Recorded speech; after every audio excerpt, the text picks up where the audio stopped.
Després d'uns minuts de moltes indecisions, el Badalona es va fer mica en mica amb el domini del partit. Tot i així, no es van crear ocasions fins la jugada del primer gol.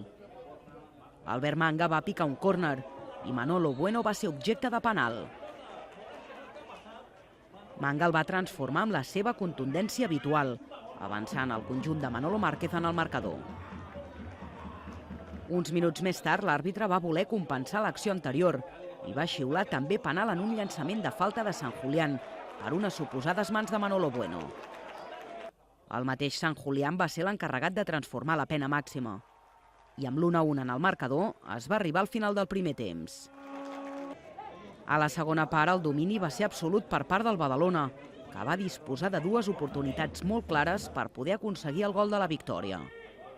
Manga va rebre una centrada de Juan Carlos Ceballos i en l'1 contra 1 amb el porter va veure com Gerardo treia una bona mà que evitava el gol i enviava la pilota a córner. L'altra acció va venir després d'un córner, quan Alejandro Vázquez, en una acció d'estratègia, va colpejar de cap, però un cop més, Gerardo va aconseguir malbaratar l'acció del gol amb una aturada sensacional. Nosaltres hem anat pel partit descaradament a la segona part i ells potser s'han conformat amb l'empat també per la situació que tenen a la taula classificatòria i jo crec que només les aturades de Gerardo han impedit la nostra victòria, no?